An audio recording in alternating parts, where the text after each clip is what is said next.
சிலர் ஆசைக்கும் தேவைக்கும் வாழ்வுக்கும் வசதிக்கும் ஊரார் கால் பிடிப்பார்.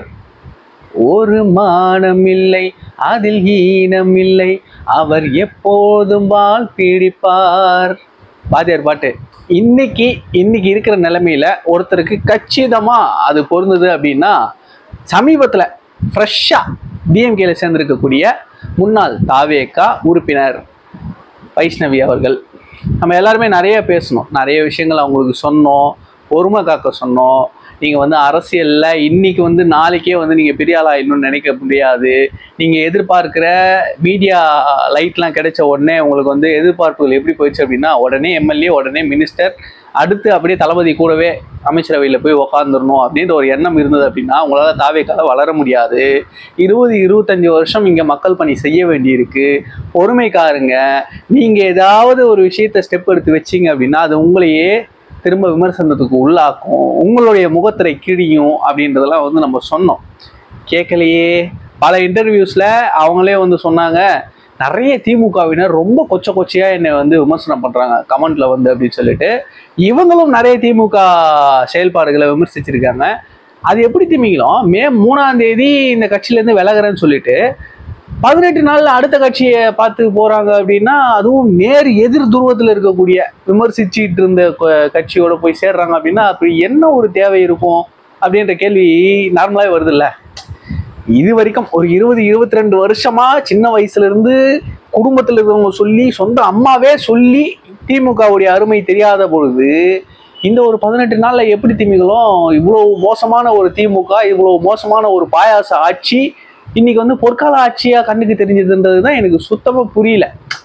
ஏன்னா அதுவும் யார் தலைமையில போய் இணைஞ்சாங்களாம், மேற்கு மண்டல ஏதோ பொறுப்பாளராமே தளபதி செந்தில் பாலாஜியாமே.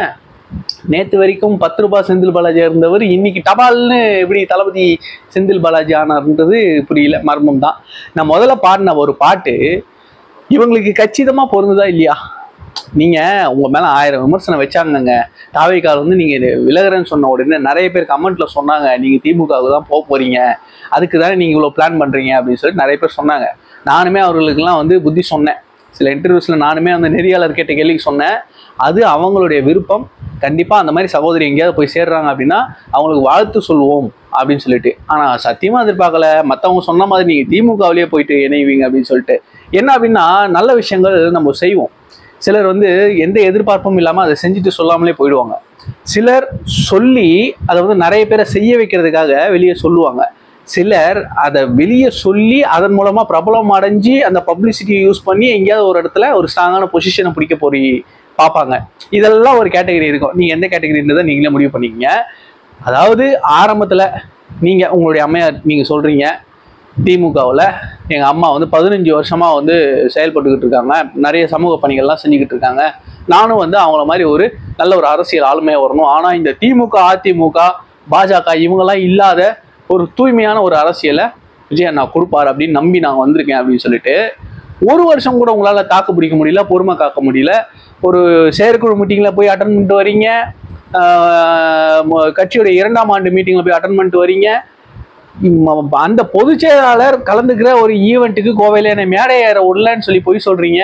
அப்படியே வீடியோலாம் எடுத்து போட்டு பசங்க செஞ்சு விட்டாங்க. மீட் பண்ணவே விட மாட்டேன்றாங்க, அப்ரோச் பண்ணவே விட மாட்டேன்றாங்கன்னு சொல்லிட்டு குற்றச்சாட்டு அபாண்டமா வைக்கலாம். அதுக்காக இவ்வளோ அபாண்டமா வெளிப்படையா வைக்கிறதுன்றது நான் சத்தியமா இப்பதான் முறை பார்த்தேன். அப்படிப்பட்ட குற்றச்சாட்டுகளை வச்சுட்டு நீங்க 10 நாள் 15 நாள்லயே எதிர் துருவத்துல போயிட்டு அங்க இருந்துகிட்டு என்ன சொல்றீங்க, பாஜகவுடைய இன்னொரு பரிமாணம் தான் தாவேக்கான்ற விமர்சனம். அது எப்படி திமுகலும் ஒரே நாள்ல சாயத்தை இப்படி பூசத்துக்கு சொல்லி கொடுத்துட்டாங்கன்னு தெரியல. திமுக வாடன்னு நினைக்கிறேன். அதை போன உடனே இந்த திமுக வாடை நம்ம அடிச்சு விட்டுருச்சு. இப்படிதான் சில வருடங்களுக்கு முன்னாடி மக்கள் நீதி மையத்திலையும் பத்மபிரியான்னு சொல்லிட்டு ஒருத்தவங்க இருந்தாங்க. எங்க போனாங்கன்னே தெரியல. திமுகவில் ஏதாவது ஒரு முட்டு கொடுக்குற சம்பவங்கள் நடந்தது அப்படின்னா அவங்களுடைய வீடியோ ஒன்று வரும், உதயநிதி அவர்களை சப்போர்ட் பண்ணி, முதலமைச்சரை சப்போர்ட் பண்ணி வரும். அதோடு அவங்களோட சாப்டர் க்ளோஸ். ஒரு இடத்துல புதுசாக ஆரம்பிக்கக்கூடிய ஒரு கட்சியில் சேர்ந்து தங்களுக்கு கிடைக்கக்கூடிய ஒரு லைம்லைட்டை யூஸ் பண்ணி அப்படியே அதை வேறு விதமாக அதை உபயோகப்படுத்தக்கூடிய உங்களை மாதிரி ஆட்களால் தான் புதிதாக இங்கே உண்மையிலேயே சேவை செய்யணும், அரசியலில் நம்ம தாக்கு பிடிச்சி ஒரு 15 வருஷத்துக்கு இங்கே போராடி இங்கே மக்களுக்காக நிற்கணும் அப்படின்னு நினைக்கிறவங்களுக்கு கூட வாய்ப்புகள் கொடுக்குறது யோசனையாக இருக்குது. இதுவே நீங்கள் யோசிச்சு பாருங்கள். இப்போ திமுகவுடைய முன்னாள் உறுப்பினர் அப்படின்னு நீங்கள் சொல்லிக்கிறீங்க, ஒரு போஸ்டிங்கோ ஏதோ ஒரு பொறுப்பு கொடுத்து அதில் வந்து நீங்கள் வந்து நல்ல பேர் எடுத்து இங்கே வந்து ஒரு இன்னும் கொஞ்சம் மீடியா வெளிச்சம் காட்டி இப்போவே மீடியா வந்து உங்களை மைக்கை வந்து நீங்கள் கேட்காமலே வந்து போட்டுருவாங்க எங்கே பார்த்தாலும் உங்களை. ஏன்னா தாவேக்காவுடைய நெகட்டிவ் நியூஸில் அதனால போட்டுருவாங்க. இதுவே உங்களுக்கு பொறுப்பு கொடுத்து கட்சி பொறுப்பில் வச்சுருந்தாங்கன்னு வச்சிங்களேன், கட்சிக்குள்ளார இருக்கிறவங்க பல பேர் நீங்கள் கழட்டி கூட்டு போகிறதுக்கு வேலை பார்த்துருப்பீங்க. அதுலேயும் மீடியாவில் தாவேக்காவின் முக்கிய பெண் நிர்வாகி விலகி திமுகவில் 5000 பேரோட இணைந்தார் அப்படின்லாம் வந்து நியூஸ் போடுவாங்க. முன்னாடி வந்து 3000 பேர் நாம் தமிழர் கட்சியிலேருந்து வந்து இணைஞ்சாங்கன்னு சொல்லிட்டு திமுக ஆட்களையே கூட்டத்தை சேர்த்து அந்த திமுக ஆட்களையே காட்டி இவங்களாம் நாம் தமிழர்லேருந்து திமுகவில் வந்து இணைஞ்சாங்கன்னு சொல்லி ஒரு ட்ராமா ஒன்று பண்ணாங்களே, அந்த மாதிரி தாவேக்கால வந்து நீங்கள் கூட்டு போயிருப்பீங்கன்றதுல எந்த ஒரு மாற்று கருத்தும் இல்லை.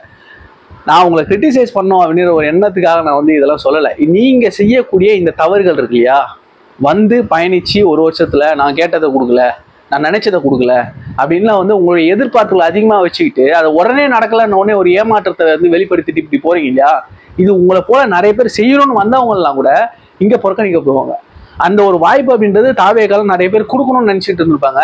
ஒருவேளை இவங்க அங்கே போயிடுவாங்களோ, இல்லை மாற்று கட்சியிலேருந்து வர்றவங்க இதுக்காக தான் வருவாங்களோ அப்படின்ற ஒரு பேட் இம்ப்ரெஷன் வந்து கிரியேட் பண்ணிட்டீங்க பார்த்தீங்களா. ஒரு நெகட்டிவ் உதாரணமாக, ஒரு தப்பான ஒரு உதாரணமாக மாறிட்டீங்க இல்லையா. இதைத்தான் வந்து தவறுன்னு சுட்டி காட்ட விரும்புகிறோம். ஏன்னா இது வந்து ஒவ்வொருத்தரும் உங்களை மாதிரி இளம் பெண்கள் வரணும், இளைஞர்கள் வரணும் அப்படின்றதுக்காக தான் வந்து தாவேக்கா கட்சி ஆரம்பித்து நடத்திக்கிட்டு இருக்காங்க.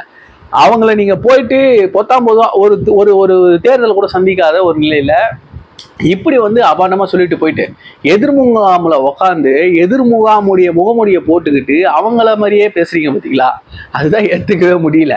போன உடனே பிஜேபி சாயத்தை தூக்கி வாரி அடிச்சிடணும் இந்த பக்கம். ஏன்டா அப்படின்னா எல்லாரும் அவன் பாரு உள்ள வந்து போன பண்ணே சொல்லிடுச்சு, அப்போ உள்ள இருக்கிறவங்களுக்கு தெரியாதா அப்படின்னு கேட்கணுன்றதுக்காக ஒரு சிம்பத்தி, வேற ஒன்றும் கிடையாது. இதெல்லாம் வந்து என்ன சொல்றது, அதுவும் இப்போ 3 நாட்களாக இந்த அரக்கோணத்தில் ஒரு பொண்ணுக்கு நடந்த ஒரு அரக்க செயல், இதில் திமுகவுடைய முக்கிய நிர்வாகி எந்த அளவுக்கு இதில் இன்ஃப்ளூயன்ஸ் பண்ணியிருக்கான், திமுக பேர் எந்த அளவுக்கு யூஸ் பண்ணியிருக்கான், இதற்கு ஒரு வார்த்தை நீங்கள் பேசுறீங்க. நீங்கள் சமூக பொறுப்பில் தானே இருக்கீங்க, தாவேக்கால இல்லைங்க, வெளியே பண்ணிட்டீங்க. நீங்கள் ஒரு சமூக அக்கறை உள்ள ஒரு பெண், ஒரு இளம் பெண், ஒரு அரசியல் பார்வை உள்ள ஒரு பெண் வச்சுக்கிங்க. திமுகவின் நிர்வாகி இவ்வளவு மோசமான ஒரு நிலையில வந்து செஞ்சிருக்காரு செயல்பாடு. அதற்கு நடவடிக்கை எடுக்கணும் இந்த அரசுன்னு ஒரு சுட்டல், ஒரு பதிவு ஒன்றுமே காணும். 18 நாளாக என்ன காரணங்களை சொல்லி திமுகவில் போய் இணையலான்னு வீட்டில் வந்து டிஸ்கஸ் பண்ணியிருக்கீங்கன்னு தான் தோணுது. இது வரைக்கும் கனிமொழி அவர்களை விமர்சிச்சிருக்கீங்க, மாசு அவர்களை விமர்சிச்சிருக்கீங்க, அப்பாவு அவர்களை விமர்சிச்சிருக்கீங்க, செந்தில் பாலாஜியை விமர்சிச்சிருக்கீங்க, மு.க. ஸ்டாலின் அவர்களை விமர்சிச்சிருக்கீங்க. இவ்வளோ விமர்சிச்சு எப்படி திமுகவில் சேர்த்துக்கிறாங்கன்னு தெரியல. விடுங்க, நாம் தமிழ்லேருந்து வந்து ராஜீவ்காந்தி அந்த கேள்வி கிழிச்சான், அசிங்கமாக பேசினா, அவனையே தூக்கி முக்கியமான பதவியில் போட்டு ஸ்டாலின் அவர்கள் மாதிரியே வரும் காலரை போட்ட சட்டையெல்லாம் போட்டுக்கிட்டு சுற்றிக்கிட்டு இருக்காரு. ஏதாவது ஒரு மூலையில் இருக்கும். நீங்கள் யோசிச்சு பாருங்க, சாதாரணமாக 15 வருஷமாக இப்போ மகளிர் அணியில் உழைச்சிக்கிட்டு இருக்க ஒரு நிர்வாகி உங்கள் அம்மா, அவங்களுக்கு 15 வருஷமா என்னெல்லாம் கிடைச்சிருக்கு, உங்களுக்கு இந்த ஒரு வருஷத்துல என்ன கிடைச்சிருக்குன்னு பார்த்துக்குங்க. நீங்கள் தாவேக்கால இணையத்துக்கு முன்னாடியே திமுகவில் போய் இணைஞ்சிருந்தீங்க அப்படின்னா 100ல் ஒருத்தராக இருந்திருப்பீங்க, இல்லைன்னா லட்சத்தில் ஒருத்தராக இருந்திருப்பீங்க. இப்போ வந்து ஏதோ டக்குன்னு மீடியா லைட் கிடைக்கிற மாதிரி கொஞ்ச நாளைக்கு பாசிங் கிளவுட்ஸ் மாதிரி வந்து உங்களை பயன்படுத்திக்குவாங்க. உங்களுடைய சோசியல் மீடியா இன்ஃப்ளூயன்ஸ் எல்லாம் இப்படி தான் காலியாக போகுது. வரக்கூடிய எதிர்வினைகளை நீங்களும் பார்க்க தான் போகிறீங்க. எடுத்த முடிவு தவறு அப்படின்றத உணர தான் போகிறீங்க. இந்த பதிவை பற்றின உங்களுடைய கருத்துக்களை கமெண்ட் சொல்லுங்கள். நான் உங்கள் வேலூர் NKR. நன்றி, வணக்கம்.